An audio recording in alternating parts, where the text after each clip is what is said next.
Meus irmãos, graça e paz a todos, estamos aqui para mais uma super dica de leitura desse comentário que é maravilhoso, que é uma série de comentários que a Editora Vida, não é a Vida Nova, tá? Não é a Vida Nova, é a Editora Vida, Vida Acadêmica, né? Mas mais conhecida como Editora Vida. Ela está trazendo esses comentários, novo comentário bíblico Vida. Nós temos aí os 4 evangelhos, nós temos o livro de Atos, nós temos a carta aos Romanos e o último a ser lançado foi ano passado, são os comentários de 1º e 2º Coríntios. Maravilhoso também, que eu fiz o review aqui. É uma série de comentários expositivos do Novo Testamento do Pablo Deiros, que é doutor em História da Igreja, doutor em Teologia, ele é muito conhecido, ele é espanhol. Espanhol não, se não me engano ele é argentino. Tá? Ele é argentino, se não me engano. E ele é muito conhecido, tem aquela obra dele famosa, né? A História Global do Cristianismo. O Mundo Religioso Latino-Americano. Esse livro, eu fiz o review aqui para vocês. Enfim, espetacular. E na minha opinião, esses são os melhores comentários expositivos que nós temos em português. Não tem para ninguém. Os comentários são capa dura, todos capa dura, tá? Maravilhosos. Então deixa eu mostrar aqui para vocês, ó. Aproximar aqui para vocês, mostrar um pouco o currículo do Pablo Deiros. É pastor, mestre, conferencista e escritor de destaque, com experiência de aproximadamente 50 anos como pastor e docente. É autor de mais de 70 livros publicados, em sua maioria nos campos de História Geral do Cristianismo, Missiologia e Pastoral e Estudos Bíblicos. Integra a Junta Global da Sociedade Bíblica Internacional e é editor-geral da Bíblia Nova Reforma, publicada aí por Editora Vida. Preparado a partir do texto bíblico para aprender, ensinar e pregar. E quais são as características desse comentário? Primeiro, toda a série, né, de comentários. O olhar atento às crenças evangélicas mais profundas, o uso das pautas hermenêuticas mais modernas, aproximação exegética ao texto bíblico de forma clara e profunda, com o objetivo de ajudar a interpretar e aplicar a mensagem com mais propriedade, esboços gerais do livro, dos capítulos e dos temas mais importantes de cada um dos livros do Novo Testamento. Olha que coisa maravilhosa. E ele trabalha o contexto histórico e cultural da América Latina, tá? João, o Evangelho do Amor. Elias, quantas páginas tem esse comentário? Aqui tem o box completo, tá? No total são 15 volumes e estamos aguardando aí o novo volume, né? Que a Editora Vida vai trazer. O total de páginas, tudo aqui, se você não incluir aqui as páginas finais, são aí 907 páginas, tá? 907 páginas. Vamos aqui, ó. Esse comentário de João foi lançado em 2021, ou melhor, 2022, tá? 2022, esse comentário. E é maravilhoso. Só que ele trabalha de forma diferente. Ele vai trabalhar não capítulo a capítulo, ele vai trabalhar por tópicos. Eu vou mostrar para vocês daqui a pouco. Você tem a apresentação da série, abreviaturas, livros da Bíblia, transliteração de letras gregas, apresentação e introdução. E aqui ele vai trabalhar de forma magistral o Evangelho de João. Como é o livro, quem era João, por que escreveu o seu Evangelho, quando escreveu o seu Evangelho, quem foram os primeiros leitores, qual é o ensinamento de João, qual é a mensagem essencial de João, qual é o desafio permanente de João, como devemos ler o Evangelho de João hoje. Aí vem, como eu falei, ele vai trabalhar por blocos, né? Por temas. E o primeiro tema que ele vai trabalhar é a unidade, é quem é Jesus. Capítulo 1. Jesus é a palavra que se tornou homem. E aqui ele vai trabalhar, ó, de forma expositiva, espetacular, ó, a revelação do Evangelho, versículos de 1 a 13. Aí vem, ó, as divisões, tá? Então, primeiro ele vai trabalhar os 18 primeiros versículos, respondendo essa pergunta: quem é Jesus? Depois, você tem aqui o capítulo 2, que ele vai trabalhar um outro tema. Jesus é o Filho de Deus. Então, todas as passagens, os capítulos, a começar com o capítulo 8, ele vai trabalhar aí os capítulos que trabalham essa temática, Jesus, o Filho de Deus. Ele não trabalha o capítulo 1, capítulo 2, capítulo 3, não, de forma linear. Ele trabalha por assuntos, tá? Por assuntos. Tá vendo aqui, ó. Depois, o terceiro assunto que ele vai trabalhar é Jesus, o Filho do Homem. Então, o que significa Filho do Homem no Evangelho de João? E aqui ele vai explicar.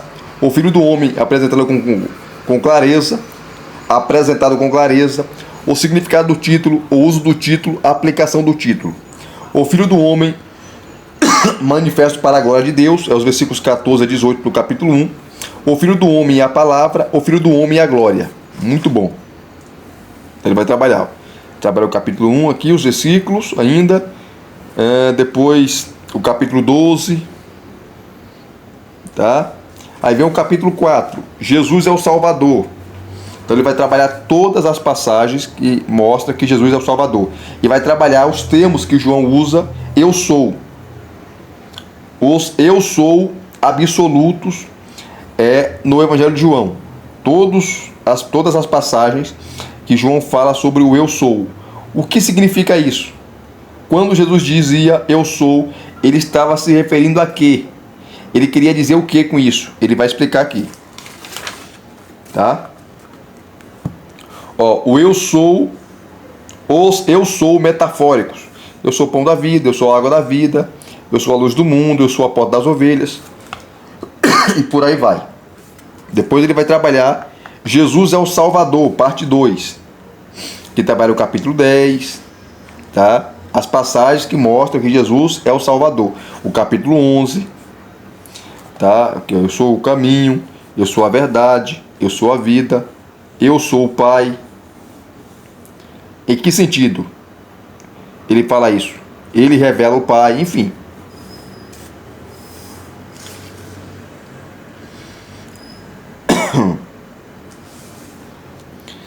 Depois eu sou a videira verdadeira, né?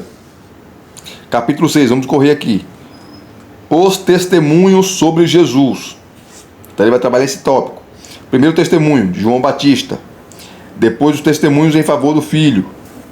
Tá? Que é o capítulo 1 ainda, até o capítulo 3. O capítulo 5. O testemunho do próprio Jesus. O testemunho do Espírito Santo sobre Jesus. O testemunho do evangelista João sobre Jesus. Aí vem a unidade 2. Pessoas relacionadas com Jesus. A primeira unidade ele vai trabalhar quem é Jesus. A segunda unidade ele trabalha pessoas relacionadas com Jesus. Capítulo 7. As pessoas que Jesus amou. A família de Jesus, a mãe de Jesus, os irmãos de Jesus, algumas mulheres. A mulher samaritana, a mulher adúltera, Maria e Marta de Betânia. Capítulo 8. Os discípulos que Jesus chamou. Aqui um anônimo. Os dois irmãos, né? André e Simão. Dois amigos, Filipe e Natanael. Que é o Nicodemos. Vai trabalhar o capítulo 3. O famoso capítulo 3, né? Depois o capítulo 9. Os discípulos que Jesus separou. Simão Pedro. Os textos que falam de Pedro. Tá? Só Pedro. João. O escritor do Evangelho, né? Show de bola. Então ele trabalha por unidades, por temas. A unidade 3 ele vai trabalhar as ações poderosas de Jesus no Evangelho de João. Capítulo 10, ações de autoridade. Então todos os versículos, os capítulos e os versículos relacionados a esse tema ele vai trabalhar aqui. Ele faz uma exposição. Tá? Eu achei interessante, né? Mas tem gente que não gosta, mas eu gostei. Ó, Jesus purifica o templo, Jesus age com a autoridade do Pai, tá? Ele revela o Pai também, né? Jesus dá vida em abundância, Jesus fortalece seus discípulos. Depois vem o capítulo 11, sinais de poder. Então, os milagres dele, né? Que são 7. João seleciona 7 milagres. E 7 é o número da perfeição, da plenitude, da totalidade. Tá? 7 milagres para provar que ele era Deus e o Messias. Primeiro milagre, a água se transforma em vinho. Capítulo 2. Segundo milagre, ele cura um filho de um oficial. Terceiro milagre é a cura do paralítico. Quarto milagre, ele alimenta uma multidão. Sexto milagre, ou melhor, primeiro, segundo, terceiro, quarto. Quinto, ele anda sobre as águas. Sexto, ele cura o cego de nascença. E por último, o sétimo, né, ele ressuscita Lázaro. É o capítulo 11. Depois vem a unidade 4, que ele vai trabalhar o ministério de Jesus, entre o capítulo 12, o ensino de Jesus. Jesus ensina na festa, Jesus ensina no templo, Jesus ensina a multidão. Então, todo o capítulo 7 aqui, ó. Aí vem para o capítulo 14, né? Jesus ensina seus discípulos. Capítulo 13, a oposição a Jesus, tá? O abandono, é o capítulo 6, dos versículos 60 a 71, ele vai trabalhar de forma espetacular, tá? Depois ele vai trabalhar a oposição à incredulidade dos líderes, os religiosos, capítulo 7, o final aqui, ó, o capítulo 10 também, do 22 ao 42, a conspiração para matá-lo, o anúncio de sua morte, a incredulidade dos judeus, a traição, capítulo 13, o ódio, capítulo 15, do 18 ao 16, versículo 4. Aí vem para o capítulo 14, Jesus, a pessoa de capítulo 14, a pessoa de Jesus, tá? O exemplo de popularidade e o exemplo de humildade. Trabalha o capítulo 12 aqui, alguns versículos aqui, e o capítulo 13 aqui, de 1 a 17. Então o capítulo 15 agora ele vai trabalhar o Espírito de Jesus. O Espírito de Jesus e Jesus, o Espírito de Jesus segundo João, o Espírito de Jesus prometido, que é o Espírito Santo, né? Capítulo 15, 14, do 15 ao 27. Meu Deus. Aí vem. Unidade 5. A obra redentora de Jesus. Capítulo 16. A prisão e a sentença de Jesus. Tá? 16 ao 33. Depois vem a oração de Jesus. Capítulo 17. Depois da prisão e o julgamento de Jesus, 18. Depois a sentença de Jesus, capítulo 19, de 1 a 6. 17, a crucificação e a morte de Jesus, capítulo 19, está trabalhando aqui, ó.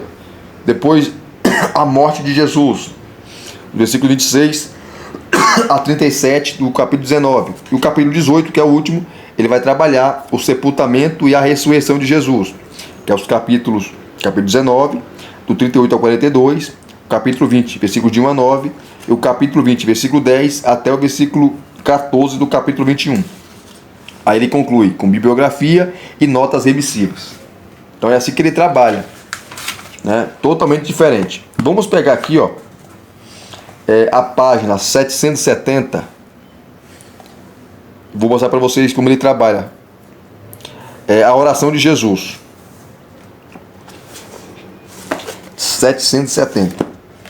Vamos pegar aqui para vocês verem. Então você tem aqui, ó, a oração de Jesus. Ele vai trabalhar os primeiros 26 versículos, ou melhor, os 26 versículos, que é uma oração intercessora ou sacerdotal. E essa oração aqui só João registra. E essa oração ele fez no Getsemane, tá? Nenhum evangelista registra, os sinóticos não registram, só João. E João estava lá presente, né? Estava lá presente. Aí ele vai dividir. Primeiro, ó, Jesus ora por si mesmo, versículos de 1 a 5. E ele vai trabalhar o grego como ninguém, porque é um comentário que ele trabalha as exégetas, além de ser expositivo, ele também trabalha a exegese, porque ele também é professor de grego, o Pablo Deiros, tá? Aí ele vai trabalhar aqui, ó, a questão, Jesus ora por si mesmo, ele vai explicar. Aí ele vai trabalhar aqui a relação pai e filho. Aí você tem a glorificação do pai ao filho, tá? Depois a glorificação do pai ao filho na terra. Aí ele vai usar expressões no texto. Glorifica o teu filho. O grego é doxa, som, sou, tom, ruion. Aqui, ó. Depois ele vai trabalhar a glorificação do Pai ao Filho no céu, onde ele fala, ó, glorifica-me junto a ti com a glória que eu tinha contigo. Aí ele vai trabalhar, que glória é essa? Tá? Glória aqui fala de majestade. Enfim. Depois, ó, a glorificação do Filho ao Pai. Aí ele trabalha aqui, ó, a glorificação do Filho ao Pai na terra. A glorificação do Filho ao Pai no céu é sugerida na frase com a glória que eu tinha contigo antes que o mundo existisse, falando da sua pré-existência. Depois a relação filho-realidade, mostrando que o filho tem autoridade. O filho concede vida eterna. O filho torna Deus conhecido. O filho é o Messias que Deus enviou. O filho cumpre a obra que lhe foi confiada. Olha só. Depois do versículo de 1 a 5, eles fazem uma exposição fantástica. Dos versículos de 1 a 5, ele vem para a segunda unidade, segunda parte, que é os versículos 6 e 19. E Jesus ora por seus discípulos. Tá? Aí os versículos 6 a 11, ele coloca uma pergunta, né? Por quem ora? Por seus discípulos. Então, ó, Jesus ora pelos seus discípulos que Deus lhe deu, versículo 6. Depois Jesus ora pelos seus discípulos que reconhecem seu poder, versos 7 a 9. Depois, Jesus ora pelos seus discípulos, por meio dos quais foi glorificado, versos 10 e 11, parte A. Tá? E por último, por quais motivos ele ora? O verso 11, parte B, até o verso 19. Jesus pede proteção do Pai para eles, verso 11, parte B e o versículo 12. Jesus pede que eles tenham a alegria dele, verso 13. Jesus pede que eles sejam guardados do mundo, verso 14. Jesus pede que eles sejam protegidos do maligno, versos 15 e 16. E por último, Jesus pede que sejam santificados na verdade, versos 7 e 19. Então você tem a exposição aqui fantástica. Depois, Jesus ora por todos os cristãos, versos 20 a 26. Ele ora por aqueles que iriam crer nele e na sua obra na cruz do Calvário. Que somos nós, eu e você. Versos 20 a 26. Tá? Show de bola. E quem conhece ou tem esses comentários, no decorrer das exposições dos capítulos, ele vai colocar vários eruditos, palavras e comentários de eruditos comentando sobre a passagem. Nesse caso aqui, ó, o Carlos Mraida. Tá? Mas ele cita aqui John Stott, ele cita aqui F.F. Bruce, enfim, vários eruditos, tá? Falando ou comentando a passagem em questão que ele está comentando. Vamos pegar o capítulo 1. Vamos pegar o capítulo 1.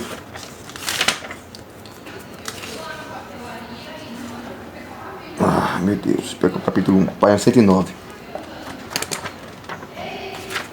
Capítulo 1. Cadê? 109. Aqui, ó. Unidade 1, quem é Jesus? Aí ele vem aqui, ó. Jesus é a palavra que se tornou homem. Que ele trabalha os 18 primeiros versículos, né?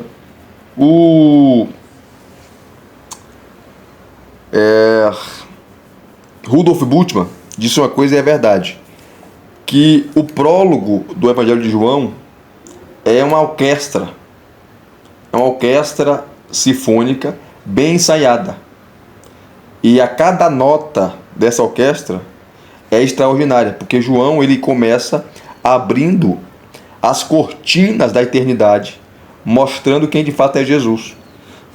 Ele é o Messias, Ele é o Deus encarnado, ele é o Deus pré-existente, ele é o Filho eterno. Enfim. Aí bem aqui, ó. Ele começa com uma pequena introdução, depois ele vai entrar a revelação do Evangelho. Depois vem aqui, ó, o princípio. Nesses 3 versículos, João faz uma analogia entre a criação do mundo, Gênesis capítulo 1, e a encarnação de Jesus. Isso aqui é interessante, sabe por quê? Porque lá em Gênesis, ele cria o mundo. E aqui em João capítulo 1, é a nova criação. Em que sentido? Tá? Deus envia o seu Filho, a palavra encarnada, tá? Para trazer os homens a si. Porque o livro de Gênesis começa bem e termina mal. O homem cai, o homem peca, o homem ele desanda, tá?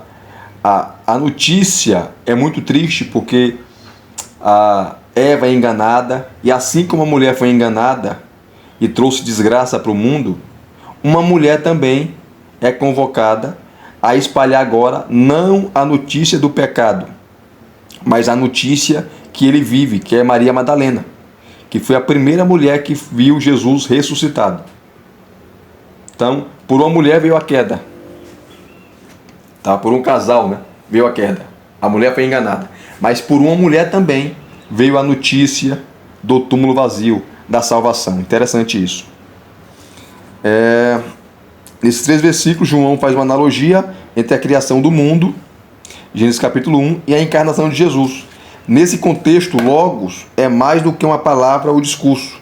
É Deus em ação, principalmente em sua ação criadora. Aí tem as questões, que eu não vou entrar aqui, que não vai dar tempo, sobre os filósofos, né? Você tem um Logos em Platão, você tem um Logos em Aristóteles, nos filósofos. Tá? Logos tinha a ideia de mente racional, de inteligência, de sabedoria, enfim. O Logos em Plotino. Mas João agora não está usando o termo Logos, palavra, no sentido filosófico, mas falando que a palavra é uma pessoa, se encarnou, se fez carne.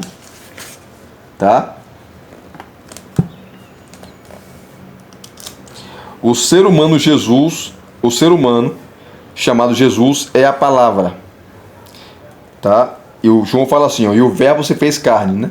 O Logos se fez carne. A palavra sarx no grego, carne no grego é sarx. E ali fala da sua plena humanidade. O verbo se tornou plenamente homem, totalmente homem. E esse versículo é fantástico porque no Antigo Testamento Deus habitava onde? No templo. Começou lá com a tenda, o tabernáculo no deserto, depois Salomão constrói o templo e a glória do Senhor desce na inauguração do templo. Mas agora Deus não habita mais no templo. Ele habita em uma pessoa. Toda a plenitude de Deus, toda a extensão de Deus, tudo aquilo que Ele é, habita em Cristo.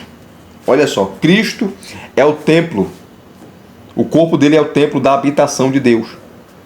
Olha que coisa preciosa, né? Quem conhece grego, tá? Você vê que as traduções, por mais que sejam boas, não traz a real ideia daquilo que o grego traz no versículo 14. Enfim.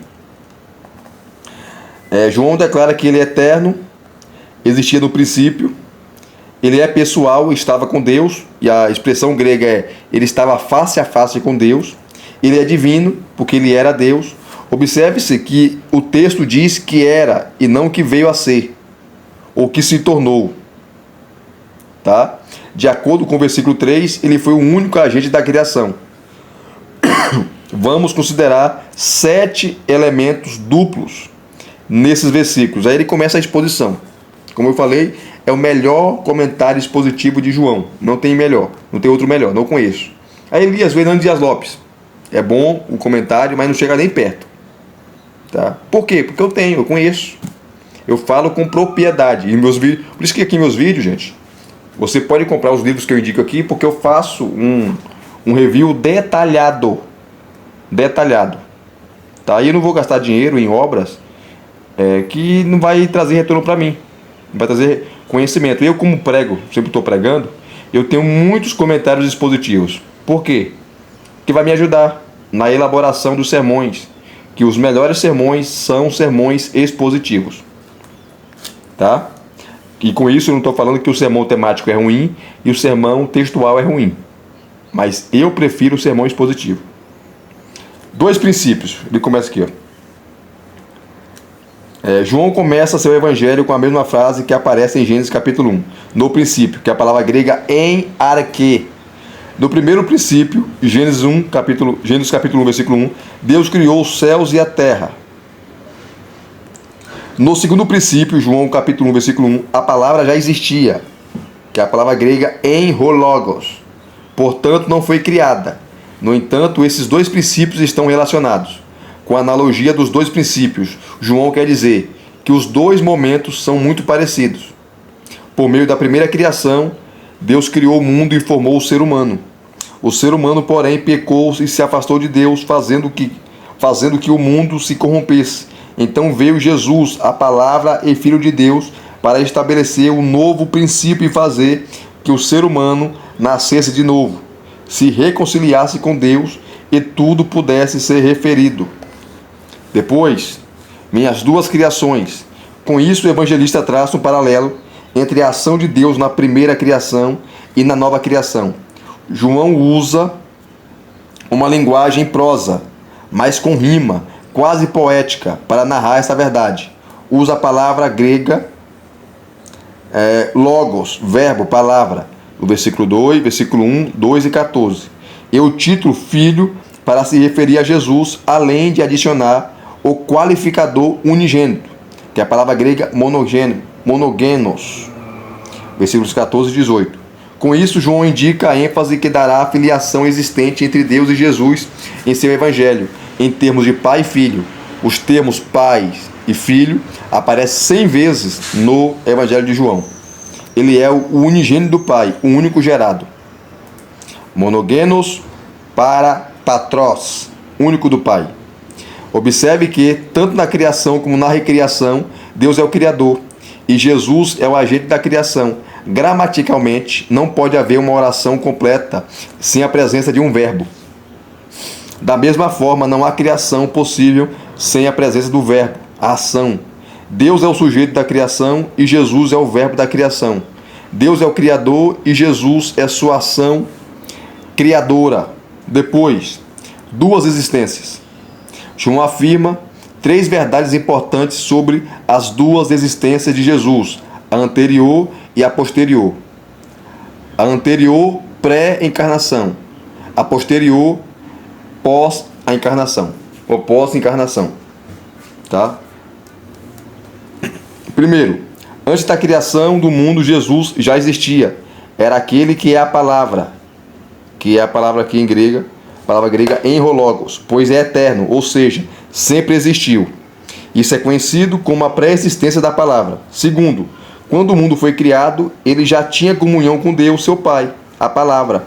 A palavra estava com Deus, face a face com Deus, que é a palavra grega logos em pros tonteon.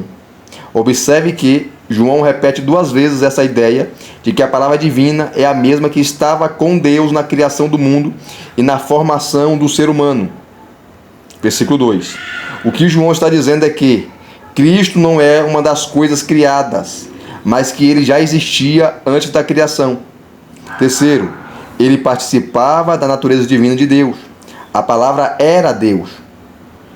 Tá? Grego, theos em logos, seu pai. No entanto, ele não se confunde com Deus, porque tem uma existência distinta de Deus, mas também é Deus e é um com ele. Este é o mistério da Trindade, 3 pessoas distintas, Pai, Filho e Espírito Santo, mas apenas um Deus verdadeiro, como diz o clássico hino evangélico. Deus em 3 pessoas, bendita Trindade. João sugere que seu desejo é que seu evangelho seja lido à luz dessa revelação trinitária. Aqui ele vai citar um teólogo, tá? Falando sobre essa questão aí da divindade e da pré-existência de Cristo. Depois 2 afirmações, eu não vou ler por causa do tempo, tá? 2 convicções.